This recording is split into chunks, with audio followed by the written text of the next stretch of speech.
folks, JD here, and today we've got this. This is the Hubsan H122D, the X4 Storm, and it's a mini FPV racer. Well, when I say mini, I don't really mean that small. There she is. Let's pull this out. Underneath here we also have the transmitter and a spare part pack, as well as 2 manuals as well. Okay, so I've zoomed in a bit just so we can look at this guy. Now, let's have a quick little look. This is the side. You can see Hubsan on the front here. There's the front. Nice little FPV 720p HD camera. There's the side. And there's the rear of it as well. So here we've got 2 LEDs at the back. We've got 1 LED at the front. The LED at the front is a very bright white, and the LEDs at the back are red. Let's just plug in this battery, see if we've got any power. Now there's no on and off button with this, so there's the red LEDs at the back, there's the white LED at the front. So as soon as you, as I say, there's no on and off button with this, so as soon as you plug in the power cable, on comes the quad. Alright, so let's have a little look at this quad. So if I flip it over, you'll see straight away, just from the reflection, that this is carbon fibre. So the whole of the frame is carbon fibre, right? So you've got on the little carbon fibre mountings here, you have 4 coreless motors. 1, 2, 3, 4. Now these motors are a little bit rubberized. They also have the landing sprigs on them. Now the landing sprigs don't look to be that great, but they have got this little rubberized coating to them, where they do feel is that if the quadcopter is going to land, it isn't going to skid. It is going to be stopped quite easily. So we'll have to put that to the test when we take her out. I quite like it. It looks quite nice. You can see the aeration holes on the outside of the motors there, just to keep them nice and cool for when they are at full chat. At the front here we've got a nice little housing that just protects the camera that sits inside. As I say, that is a 720p HD camera. It looks quite nice. There was a little bit of film over it which I have removed, so just be careful with that. Make sure you do remove it as well before you take yours out. Moving to the side, as you can see, we've got a little Velcro strap here. That Velcro strap holds in the battery. So for this, let me put this down. Now, there's no assembly with this quadcopter when it arrives. It arrives exactly as you saw it when I took it out of the box. So the propellers are on, the battery is ready in. Now in the past with other FPV racers, I've had to take the battery out, move it in a little bit, fasten it tight, and then fly the quadcopter and see whether the quadcopter is properly balanced. With this, with the Velcro strap tied down, it does feel really quite balanced. We'll have to put that to the check when we take the test when we take her out though. Now the battery inside here is a 710 milliamp hour 7.5 volt battery. Look at the size of that thing. It's massive. So 2 batteries here. Just by feeling the middle I can feel there are 2 batteries here connected to make the one. So let's pop that back in, and then let's do this Velcro strap up. Sorry about the hands for the second, folks.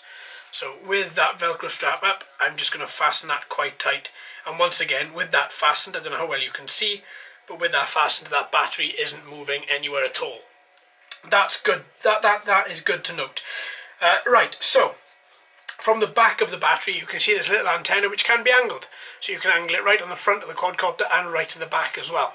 It's worth noting at this stage that these particular propellers have got, like a lot of other Hubsan copters, have got different coloured screws. So you've got silver screws here and here on the B propellers, and you've got black screws here and here on the A propellers. So if you are ever going to replace these propellers for whatever reason, if you smashed one, then I would make sure that you get the right propeller on here, A and B, and also the right screw, because one of the screws will screw in clockwise and the other one will screw in anti-clockwise.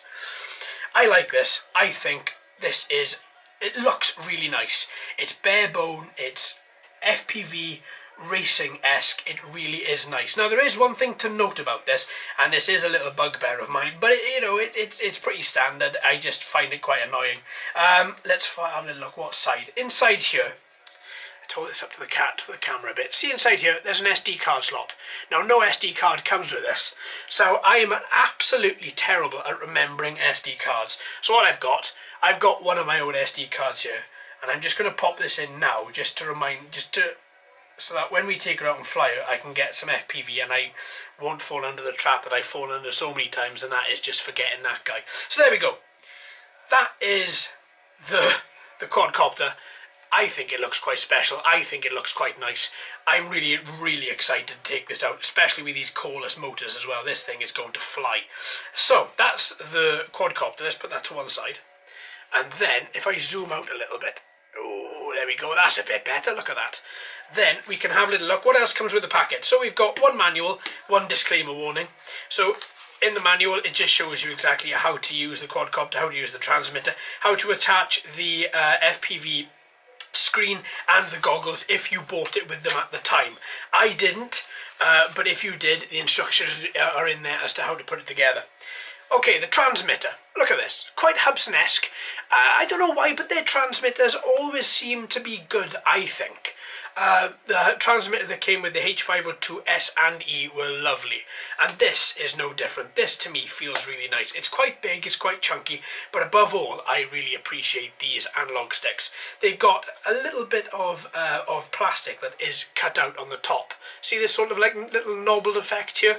Now that is great for really digging into your thumb. Not so that it hurts, but just digging in enough that you can control the quadcopter and your fingers aren't going to move from the analog sticks.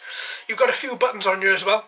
Turn on and off the LEDs of the quadcopter, turn on and off the transmitter, and you've also got this little button here, which if you've got the screen, this will turn the screen on.